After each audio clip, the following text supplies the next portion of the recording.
Otep à tous, bien-aimés frères et sœurs. Emmanuel Macron attend Lorenzo, le président de l'Angola, dans quelques jours ou quelques heures en France, à Paris. Il est invité d'urgence à Paris. Macron a le chic de toujours choisir le mauvais cheval. Macron a le chic de toujours venir en retard à la fête. Ah oui.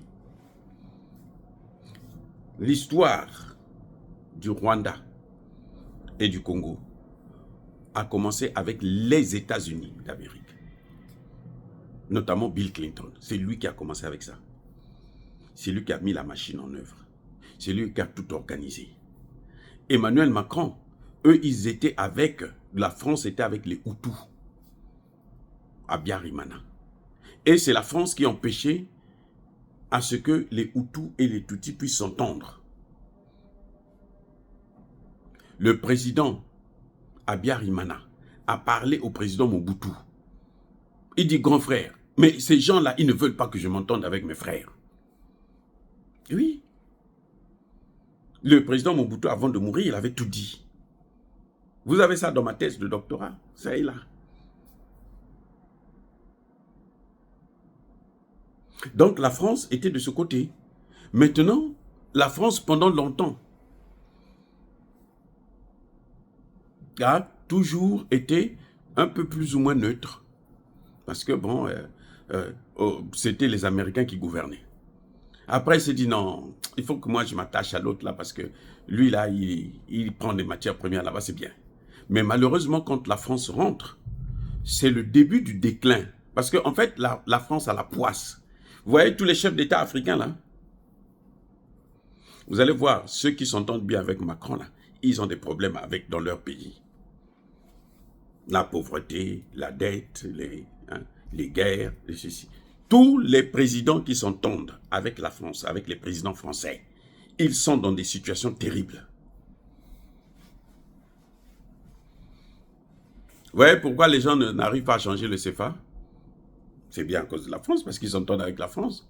Donc, la France, vous apporte la poisse. Vous ne pouvez pas vous développer, vous émanciper avec la France. Donc, Emmanuel Macron, lui, il vient, il renforce cette idée de la France de soutenir Kagame, comme ça pour être le bon ami des États-Unis et puis profiter des matières premières de la RDC. Mais le problème qu'il a oublié, c'est que, comme j'ai toujours dit, Yanké Azana Planaye, Yumape Azana Planaye. Les Congolais, petit à petit, sont en train de se relever, sont en train de prendre conscience. Même si on a vu que c'est la classe politique qui ne prend pas. Mais les Congolais eux-mêmes, ils savent. Et Tshisekedi, le mérite qu'il a eu, c'est de renforcer les liens avec l'Est, la Chine et la Russie. Il l'a dit à Paris, c'est à Paris qu'il l'a dit. Quand il a discuté avec Macron, Macron ne veut rien savoir, Macron préfère travailler avec Kagame, alors que les matières premières appartiennent à Tshisekedi, je veux dire, la RDC. Tshisekedi, quand Tshisekedi disait que les Chinois et les Russes viennent par la grande porte, les autres, ils viennent par la petite porte, il parlait de quoi? Il disait tout simplement que Emmanuel Macron préfère travailler avec Kagame au lieu de travailler avec moi. Ce sont mes matières premières. Mes excuses. Et vous voyez, il y a même un jour où le président Tshisekedi a dit, je veux voir comment ils vont, quand ils avaient signé les accords, là, l'Union européenne et puis Kagame, sur les matières premières qui viennent du Congo. Lui, il a dit, Tshisekedi a dit, je veux voir comment ils vont prendre ça, puisque ça est chez moi. Vous savez, à un moment donné, le Rwanda était obligé d'utiliser des drones qui quittent le Rwanda, qui viennent, et puis on prend en charge les matières premières, et puis on amène. Mais ça, c'est-à-dire qu'il y en a tellement que ça, c'est pas la bonne méthode pour s'enrichir. Vous dépensez plus, rien que pour le transport. Pourquoi? Parce que, quand ils mettaient dans des camions, il y avait des moments où ils arrivent, embuscade, tout l'équipage est neutralisé, et puis on prend les matières premières, on déverse. Ils ont tout perdu. Ce sont des millions qui partaient comme ça chaque jour. voyez, Emmanuel Macron est même arrivé à insulter l'Afrique en nommant une Rwandaise à la tête de la francophonie.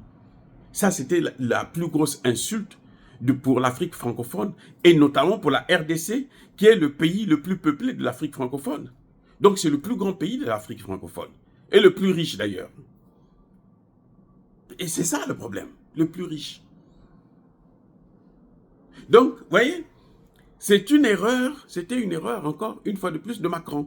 Parce que lui, il tape toujours à côté. C'est-à-dire qu'il a le chic, c'est comme si il avait le don d'échouer. Monsieur Emmanuel Macron a le don de l'échec. Il échoue toujours.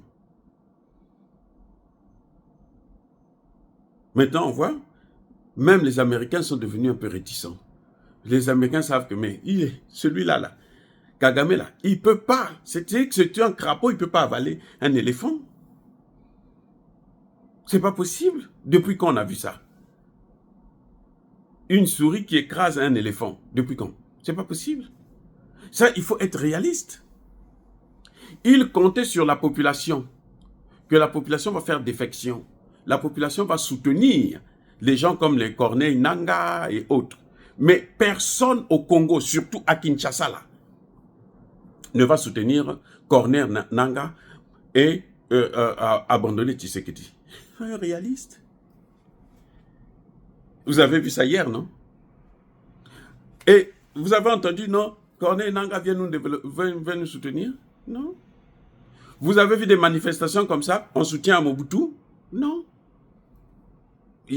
Si jamais les Congolais sont sortis pour aller attaquer les ambassades étrangères pour soutenir Mobutu, là, ils l'ont fait pour soutenir Tshisekedi. Ce que vous avez vu là, c'est pour soutenir Tshisekedi. Ils ont dit, donne-nous seulement les armes, nous, on va partir. Pour ceux qui ne comprenaient pas la vidéo qui est sortie là, les gens qui venaient, ils sont allés jusqu'à l'aéroport. Donnez-nous les armes et les avions, on va partir là-bas, on va combattre. C'est le soutien à qui? Mais à Tshisekedi. Les Congolais soutiennent Tshisekedi. C'est ça que les Occidentaux n'arrivent pas. Parce que pour faire tomber Mobutu, ils sont passés par les mêmes phénomènes. On prend Kabila, on l'amène, et puis on fait un tapage. On dit Kabila a pris telle ville est tombée, telle autre ville est tombée. Il n'y a pas eu de combat. Mais les Congolais, on avait marre de Kabila. Ils ont lâché, plutôt Mobutu. Ils ont lâché Mobutu. Et les Américains, les Rwandais sont arrivés jusqu'à Kinshasa. Mais cette fois-ci, là, même à Goma, là, ils n'arrivent pas. Ils n'arrivent pas à prendre le Kivu. Parce que la technique qu'ils emploient, là, les Congolais ne sont pas impliqués, ne sont pas attachés à ça. Une révolution de couleur ne peut pas réussir si le peuple n'est pas avec vous. Vous ne pouvez pas réussir cette révolution de couleur. Les Américains, les Français, les Anglais et autres croyaient qu'on était en 97 quand Mobutu est tombé. Que la population va dire, bon, Tshisekedi n'arrive pas à amener la paix dans le Kivu et tout. Tout le monde sait que Tshisekedi, là, la guerre qu'il y a dans le Kivu, c'est pas contre le Rwanda, c'est contre l'Occident, c'est contre l'OTAN. Celui qui n'a pas compris ça, c'est qu'il n'est pas congolais. C'est qui n'est pas africain, c'est qui ne suit pas l'actualité africaine. Et cette affaire-là, c'est pas Tshisekedi qui a fait ça. C'est depuis Kabila. C'est Kabila, le père, qui a amené les Rwandais. Et puis, ils se sont incrustés, ils ne voulaient plus partir. Et l'autre Kabila, le fils Joseph Kabila, lui qui est rwandais, qu'est-ce qu'il a fait? Il n'a fait que prendre ces gens-là, les infiltrer dans l'armée. C'est pour ça que vous voyez que l'armée a des difficultés. Mais on ne peut pas changer une armée comme ça en un jour. Ce n'est pas possible, les amis. Ce n'est pas possible. Tshisekedi n'est pas un magicien. Donc l'armée, c'est un processus. Et vous voyez que chaque fois, on est en train de changer. Là, on vient de nommer un autre gouverneur militaire dans le Kivu. Tshisekedi, hier, hein, mardi, Tshisekedi a nommé, mardi soir, un nouveau gouverneur. Et vous savez c'est qui? Cette fois-ci, il a nommé carrément un Wazalendo. Enfin, on dit en bon congolais, un Mouzalendo. Parce que Wazalendo, c'est le pluriel. Donc, un Muzalendo qu'il a nommé. Parce que il faut, c'est étape par étape. C'est long, c'est un processus que peut-être même Tshisekedi ne va pas finir avant son deuxième mandat. Mais si vous lui demandez de tout faire, c'est pas possible. À Kokokate. La guerre, là, c'est contre l'Occident. Donc, ce n'est pas aussi facile que ça. Tshisekedi est sous pression. On l'interdit même de parler avec Poutine. Oui. Même avec Xi Jinping, là, on l'interdit de parler avec eux. Parce que dans une situation comme ça, la première chose qu'il arrive, il appelle les amis. Il appelle Poutine, il appelle. Mais il est sous pression. Et il est entouré des gens qui peuvent même lui faire un coup d'État, s'il le fait. Il avait commis des erreurs. Le fait, par exemple, d'aller prendre des Français pour venir former les officiers congolais. Hein? Regardez. Voyez, les officiers, les militaires que la France a formés pour l'Ukraine, plus de 50% ont fait défection. Les autres, ils quittaient depuis l'école de formation, ils partaient. D'autres, quand ils sont arrivés sur le terrain, ils disent, mais nous, on n'a pas été formés à la hauteur pour faire face à ces gens-là. Ils ont tous pris le large. Et donc, la France, Tshisekedi avait cru que la France, c'était un pays encore. Non, il n'y a rien, il n'y a plus rien. À force de, vous savez, à force de torturer les gens, les Africains. Et la France, son précaré, là, c'est l'Afrique. Elle agit toujours seulement en Afrique. Vous avez déjà vu la France dans des grandes cérémonies ou des grandes manifestations, des grands sujets internationaux. Vous avez entendu déjà la France a une voix. La France n'a pas de voix. Elle ne dit rien. La France est opposée à l'intervention américaine en Irak, non? Qu'est-ce que les Américains ont fait? Ils ne sont pas partis. Donc la France n'influence rien. Personne. La France, sa force, c'est en Afrique qu'elle vient montrer ça. Mais l'Afrique, maintenant, de plus en plus, comme les intérêts sont tellement énormes là-bas, tout le monde veut ses intérêts, et maintenant, ils se font la guerre et on écarte la France.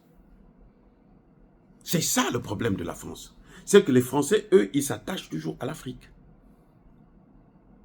Et c'est là-bas qu'ils veulent faire, bon, nous, on est fort, il n'y a rien. Tous les discours de Macron, même quand c'est entre eux les Européens, il y a toujours le mot Afrique. Tous les discours de Macron, il y a toujours l'Afrique, bon, on va faire ceci pour l'Afrique. Non, l'Afrique, parle de ton Europe de merde. Pourquoi tu parles de l'Afrique? Mais c'est parce que c'est là où elle peut exister comme étant une puissance. C'est en Afrique seulement. Quand on sort de l'Afrique, la France n'est rien du tout. Les amis, je vais vous dire, quand j'ai quitté la France pour venir vivre aux États-Unis, quelques années après, je suis parti en vacances en France. J'ai regretté pourquoi je suis venu en France. Qu'est-ce que je suis venu faire ici? Pourquoi j'ai fait les études en France? Je serais venu directement aux États-Unis. Parce que vous voyez, ça dit que c'est là que vous comprenez que mais la France, c'est rien. Quand j'arrive ici aux États-Unis, les premiers jours quand je suis arrivé seulement, vous trouvez des Français qui sont dans la même situation que nous. Ils cherchent des papiers, ils cherchent la maison, ils cherchent ici le travail, et tout. Comment ça? Les Français? Mais ça, ce sont des demi-dieux, non? Ils sont dans la même, parfois même pire, des Français blancs, pas noirs, blancs. C'est là que vous comprenez que moi, la France ne vaut rien. Alors que eux, en Afrique, ils cherchent pas le travail, puisqu'ils ont ça, c'est leur travail, c'est leur pays, ça leur appartient. Et ils font n'importe quoi. Donc, à force de dealer, de dominer les gens, vous vous affaiblissez vous-même. Parce que vous êtes seulement en train de taper des pauvres, des gens qui ne répondent pas, qui sont en train de prendre des coups et tout. Mais vous perdez la force de pouvoir, hein, puisque vous ne vous mesurez pas avec d'autres, pendant que les autres sont en train d'avancer. Vous avez vu la Russie maintenant? La Russie a dépassé la France de loin. La France est peut-être la 15e puissance actuellement. La Russie est la 4e. Elle est en train de maintenant militer pour prendre la 3e. voyez? Donc, je crois que c'est ça l'erreur de la France, de penser que comme elle arrive à dominer les dirigeants africains, alors elle contrôle l'Afrique. Non, elle n'a pas contrôlé l'Afrique, elle ne contrôle pas l'Afrique, elle contrôle elle-même. Même elle-même, elle ne se contrôle pas. C'est les États-Unis qui contrôlent la France. Nous, Américains, là je suis Américain, vrai, pur. Nous, on contrôle la France, on domine, on écrase. C'est notre caniche. On dit, ah, Macron va là-bas. Macron court. Macron, reviens ici. Ah, oui, chef, qu'est-ce qu'il y a? C'est tout. Les amis, soyez bénis, abondamment bénis par le Dieu des Kémites et par nos ancêtres angélisés, mais que tous ceux qui persécutent le continent africain, le pillent et le déstabilisent, qu'ils soient noirs, blancs, chinois, arabes, juifs, indiens ou qui qu'ils soient punis, maudits, foudroyés, neutralisés, écrasés, effacés par le Dieu des Kémites et par nos ancêtres angélisés. Vive l'Afrique éternelle, j'ai dit et j'assume.